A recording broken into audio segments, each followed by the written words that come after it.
Then it's a lot about, once again, the Vineyard Club Friends. And this is going to be really helpful whenever I write that story, the four summers, or however, whatever it becomes. Because it's actually a moment in time that I forgot, and my thoughts about that moment in time, once again, having experience with them. Building castles in the sand, kissing mama's face goodnight and holding daddy's hand. Thank you, Lord. How could I ask for more? Hello, welcome to episode 48 of Journaling Through the Years. I am Leah. Welcome back, or welcome to the channel. So it is about almost 11 o'clock a.m. here in United States, Pacific Standard Time, Western Hemisphere. And it is Thursday. It's been quite a busy week. Things are wrapping up as I work for a lot of the school systems, and so a lot of things are kind of coming to an end for at least June. And so I've been busy. I haven't had a lot of chance to sit down at my computer and record. So today, this morning at least, is catch up. catch up. So, that's how it is sometimes when you have to work normie jobs and you still want to, be a YouTuber and content creator and all that fun stuff. So, and I have to go out in about an hour and a half for a dog walk and some other things around town. So I'm reading today's entry. I was looking to see how much I was going to read, and I think I'm going to just read this chapter or this entry because it's such a day in the life of this young girl, and more than a day in a life. It just shows like a segment of her life, of my life when I was younger. And I remember this, and I didn't remember it till I wrote it. And there's such a good representation of middle school relationships, both between female friends, like platonic and romantic, or hopefully romantic, and how they navigate that. And then at the same time, there are some origins of my dysfunctions that are coming out from this time. Because I know early in my recovery, a lot of my trauma was from middle school in a variety of ways. And I had to work through that. And I have. Why I think a great deal that I have is because when I went to the 10-year reunion of my high school class, I was in a really bad place. I didn't know what I was doing with my life. I recently got the diagnosis of bipolar, and really fresh in my recovery. I'd lost my job as a teacher due to all that stress. And I just felt such like a failure because here I was 10 years out and I'd done nothing.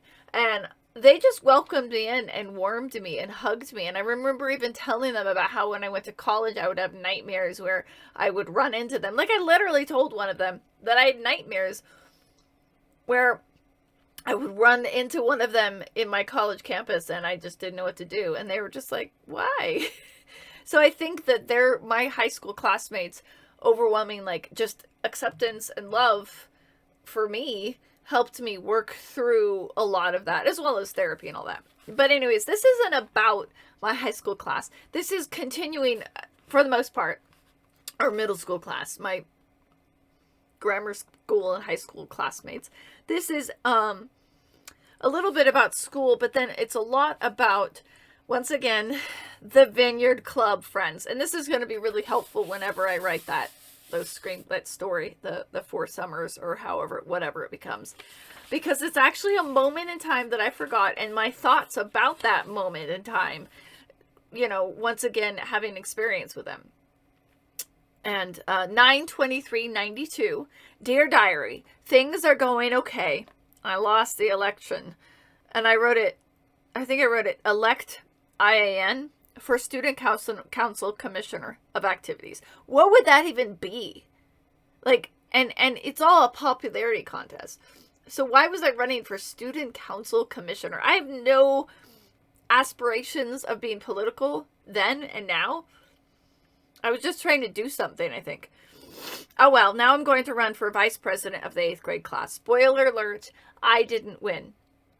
because I was not a popular student. I was not one of the popular girls, and that's who won. And hence the middle school trauma I had to work through. If you're in my high school class from that time period, or middle school class, I forgive you. So just never mind. This weekend I went to a life savings class from 9 to 12. I like that I made it specific. I went with C. That was Saturday morning. And I can officially save people's lives. A 14-year-old can save people's lives. Shudder the thought. I couldn't even save my own life. Even now. I don't know. Maybe I can.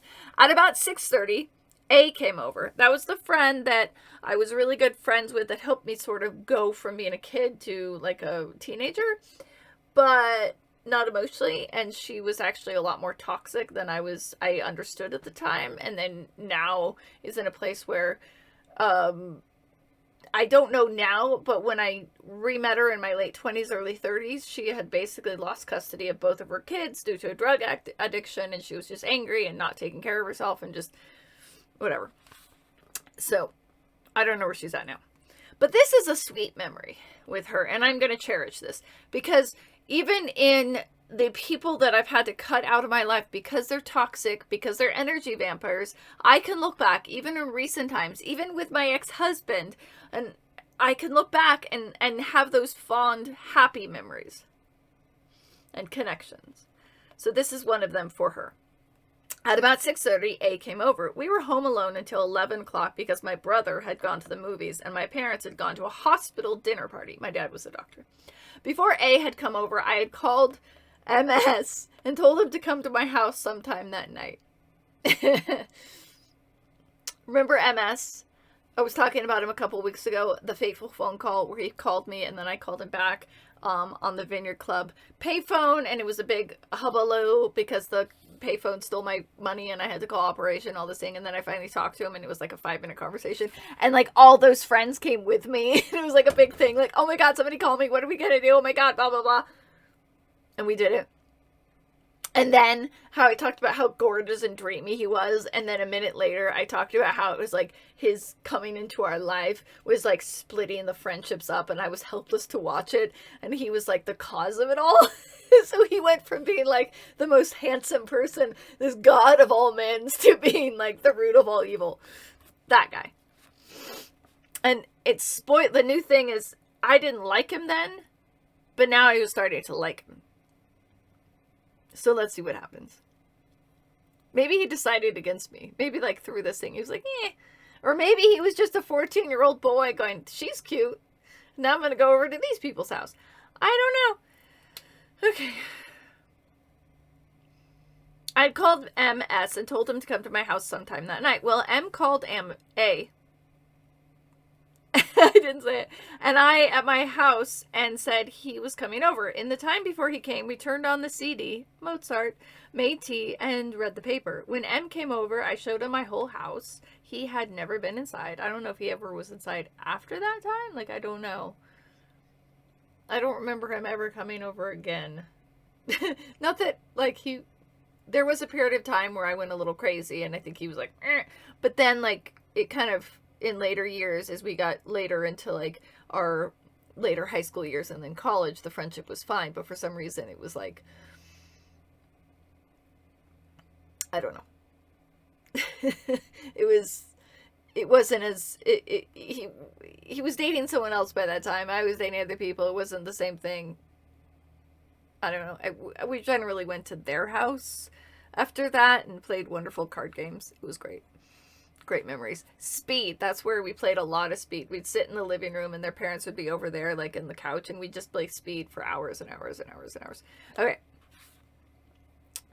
In the time before he came, we turned on the CD. Okay, yeah. We gave him a tour. I guess you can say that I gave him a tour, I guess. Okay. After that, I was hot. And M and I went outside and sat on the lawn. A came outside, left the front door wide open, and sat right next to the flower patch. Why was she sitting there? Like, let's go sit by the flower patch. I think she was trying to give us some distance, but she was still sitting there. We walked to the end of the driveway. I told M and A story about the Milky Way. Then M said, I have to go home now. Okay. The root of all evil had to go home. No, he's nice, but he'll laugh at that. So A and I went through the hassle over what we should do. A said that we should walk him home. I said that we would get in trouble because my mom told me not to run around the neighborhood. Why? Like, stay home. The neighborhood is safe, but I don't know why she didn't want me to run around the neighborhood. Like, I don't think I got in trouble at this point. I don't know. But I was a bad girl. We decided, and it's like such a small neighborhood, so I guess at the time it was interesting that we had gotten, I don't know, were there rumors about us that I didn't know? Were there rumors about me? I don't know. We were 13, 14. And I guess that means we were just kids, and it was nighttime, but I lived in such a small rural area that nothing was going to happen. So maybe she was just like, nope, don't go. Just stay home. Okay. But this was the fun of growing up in the country, that you could just randomly run around the neighborhood at night and just kind of hang out and talk. I said that we'd get in trouble because my mom told me not to run around the neighborhood. We decided that we would say goodbye to him at the club. When we got to the club, the Vineyard Club, the little clubhouse, so Matt told us that he had to get his sister, who was with K, S, and C. A said K and S don't like her. Oh, I don't want to go up there. I'll stay behind. But it ended up that we all walked up to the clubhouse, but L and the gang weren't there, but there were some drunk ladies there. I wish I remember who these ladies were and what they were doing, because I feel like now I would be them. Like, have you ever thought about that? Like, you go back in time, you remember a time, and then there were some other people there, and like a movie, would it not be interesting where I now was those drunk ladies, but it was like a weird kind of time shift moment where there was the younger me with my friends, and we were looking at these drunk ladies that were older, just probably being drunk ladies. Like, I don't know if they were being harassment or crazy, but they were there, and it's just, and this is probably why everyone left too. They're like, oh, drunk ladies, older drunk ladies. But it would just be an interesting kind of film to see, like, one angle, you see the younger version of these people, and then you see the older version. It's like the same ladies grown up, and they're kind of looking at each other. Only the younger version don't know, but the older version are drunk and going, ha, that's us. That guy's the root of all evil is what they're saying. They're all drunk. And the girls are like, oh, run away. But there's some drunk ladies there. We left in a hurry. We ended up walking M home. We were drunk a couple years later. Like, we were such kids. So interesting how when you're in middle school and like everything shifts so fast. Where you're in middle school, you're like, no, I'm not going to do that. And then a couple years later, you're like, bottoms up.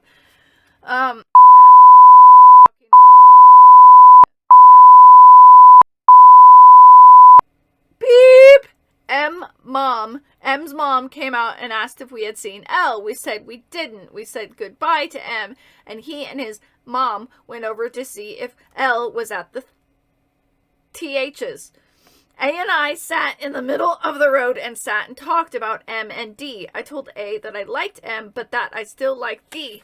That it's like D's working at a lemonade stand. What is happening? This is how my crushes are, which is charging 10 cents and not selling any, and not even budging an inch. M, on the other hand, is sitting in a red Porsche saying to me, Jay, get in, I'll take you for a ride. That B is standing out in the field waving his arms. That's the only thing visible, around wildly. C is unseen, and J is lifting a leg on a fire hydrant. Now I was just getting silly. Why is he selling lemonade and the other one's driving a Porsche? Like, do I want the lemonade, but I also want to drive in the Porsche? We heard some footsteps and we couldn't see anybody. It was about 9:00 p.m. Well, finally we heard somebody walk up, and it was M's mom. And A is all, oh my God, you scared me. I thought you were a ghost. I didn't see you. Then A and, like, it was really a ghost. Like, we were just kids going, oh my God, it's a ghost. And it was just, yeah. Then A and I found out that M was at K and S's house, and we didn't like that one bit. Because S also liked M, or we thought they all liked M, and that was competition. See what I mean? The root of all evil? So A said, go up there and knock on the front door, and I was too shy. Then we changed in the middle of the road. Luckily it was dark. We did. What a weird thing. We were weird girls, and this person was the influence of kind of my kookiness. I mean, I think I always had it, because obviously I was like, okay, let's change in the middle of the road. We're crazy. This is fun. Remember, it was the countryside, and it was dark, and it was summer, and it was fun. Like, we did it, you know. I don't think it was because we thought this person was going to come out and see us. I think we just thought it was funny. Then we went up and stood at the end of K and S's driveway and yelled. I guess we yelled this thing. I yelled M and she yelled L, and then together we said the last name. Weird. God, we're crazy. Then they came out and said, and I'm all, hi, and S is all, oh my God, we were all standing around, and oh my God, we were all standing around, and S is all, you guys, go home and get some rest. Okay, that sounds, really mean, and remember, we were competing, and that's how middle schools are, and I mean, that's normal to compete. It's really sad because we shouldn't, because we don't need that guy. And remember, I think we were always already influenced, at least I was, by watching Beverly Hills 90210 and seeing the Brenda, Kelly, Dylan love triangle. So you kind of were like, oh, if you saw it on TV, you were emulating it. And it happens a lot, unfortunately, where girls split over a silly teenage boy. And I have to admit that because of my middle school trauma from my classmates that I was dealing with in the midst of not feeling popular and being teased maliciously by them, I don't know if they would say the same thing. I think that I took a lot of what S and K were giving me throughout this time, and I could kind of understand where they're coming from. We were just middle school girls. But a couple years later, I would come up with this story in my head about another friend and call S, like, angrily. Just lash out. And that was it. And then, you know, later on, my friend C would call me and say, well, this person you accused, they're best friends. So it was weird. That was my not being able to express my emotions and just deal with this pain that was all inside, and then it came out in anger, and that was like the first time that really happened, and it wasn't dealt with any other way. I just moved on. And then C was the only person, thankfully C, because she has always been a very like she's been there for me and believed in me, so I'm very grateful for her, and always just kind of been neutral because she loves me. I didn't pay any attention, but instead I said to M and L, M, L, S. That I said their whole names for some reason. Like, I said their whole names, M, L, and then whatever. What a weird thing to say. They're probably like, you weirdo. But they're also probably going, like, what is this? What is happening? Like, you all cool. I don't know. Then C, M, and L walked home. We stopped at the S's driveway. I hugged M and said goodbye to him and L. L started walking down the driveway, and I was walking the other way. A was telling M to kiss me, but he wouldn't. Oh, maybe he was already been like, I like the other one. I don't know. I think he was just a 14-year-old boy, and he was watching me walk away, and he was like, I don't think she wants it, and I'm embarrassed now that you're forcing me. Like, you're telling this, I don't even know who this girl is, and she's telling me to kiss this other girl, and I'm a 14-year-old boy, or 15-year-old. And this girl is actually walking away, so whatever. Like, that was the thing of it. It wasn't, go kiss her, go kiss her.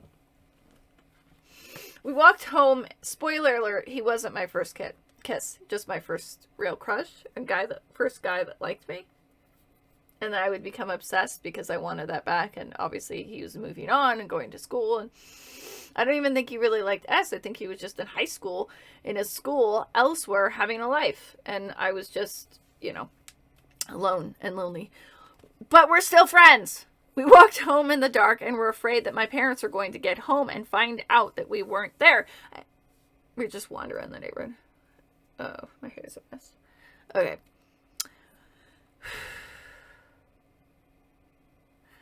And find out that we weren't there and we were going to be in trouble. Dun dun dun. A and I had our arms around each other walking home. When we got home, we found out that all the lights were left on, the front door was wide open, and Mozart was blaring out. Our parents, thankfully, weren't home. Then I wrote in parentheses, that last hour, I meant meant M-E-N-T. Because really, why is meant M-E-A-N-T? Why? Does it make sense? English. We drank our tea, which is probably cold, and ate some food, and then we had a throwing fight with a sleeping bag. We said it was a piece of gunk out of Dee's nose. He had a big nose. Probably still now. Maybe he's grown into it. I don't know. Yours forever, J-A, but then I signed it J-S, and then I put P-S-A-S. P-P-S, I will write more tomorrow. I wonder what was happening after that. Because then it skips way ahead to Thanksgiving.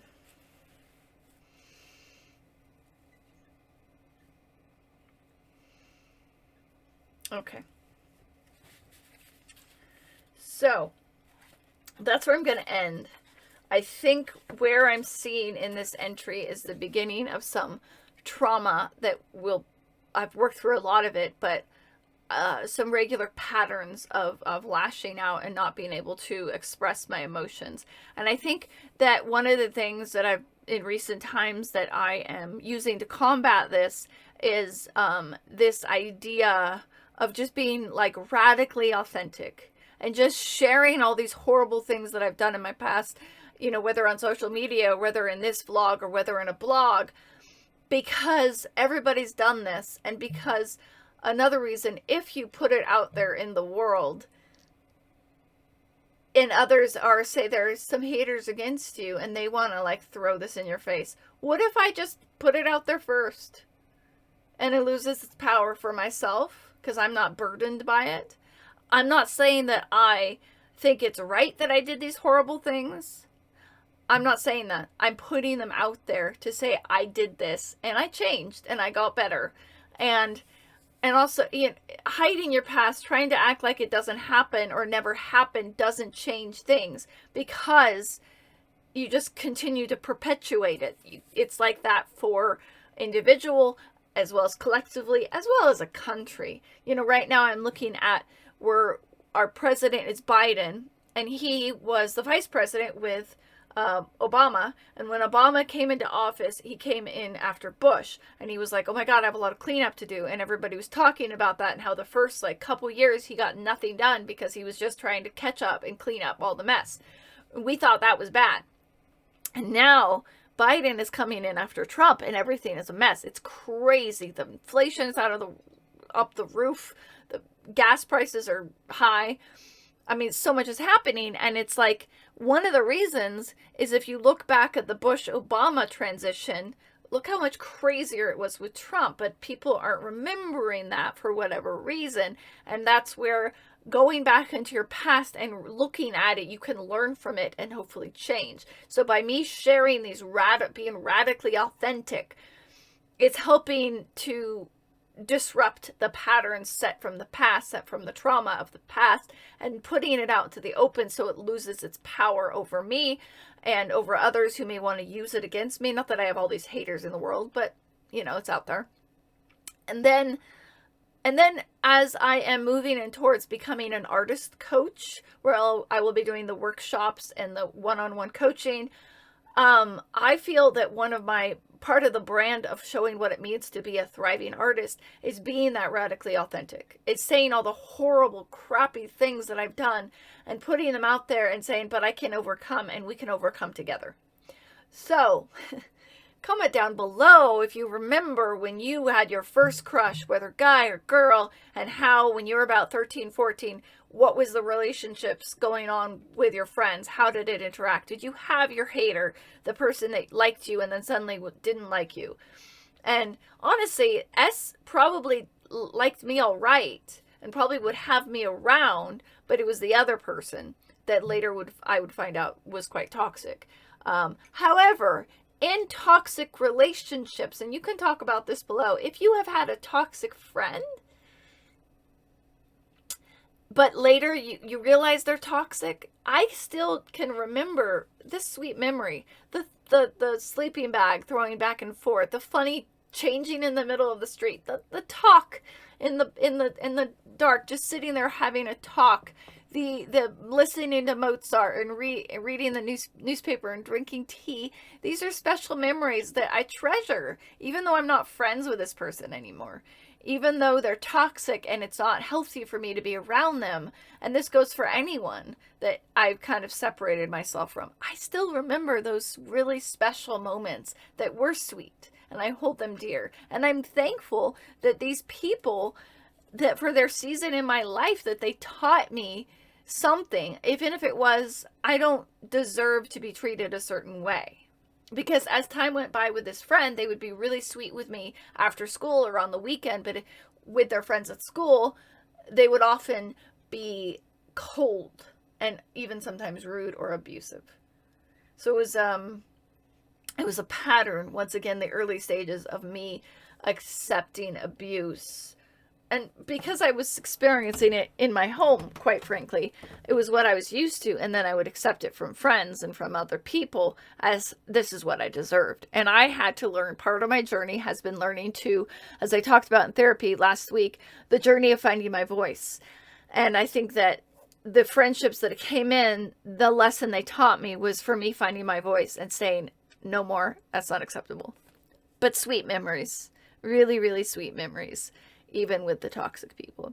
So thank you very much for watching, and we will talk again later.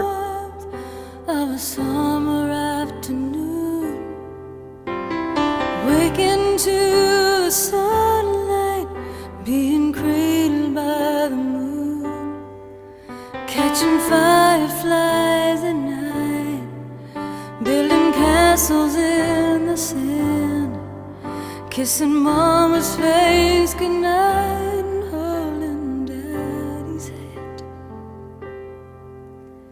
thank you, Lord. How could I ask for more?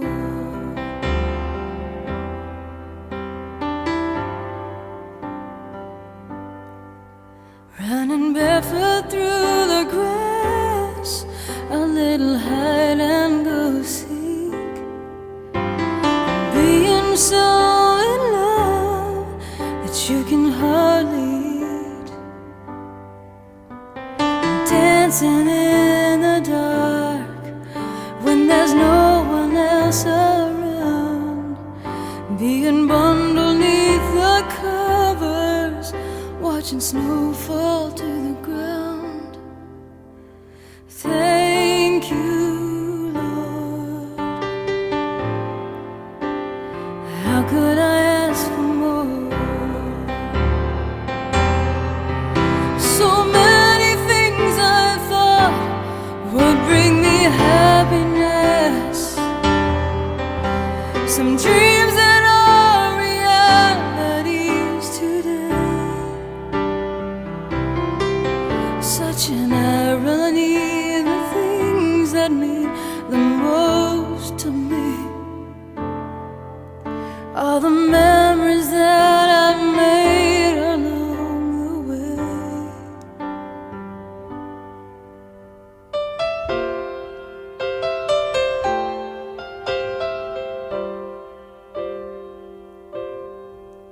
So if there's anything I've learned from this journey I'm on, simple truths will keep you going, simple love will keep you strong. 'Cause there are questions without answers, and flames that never die, and heartaches we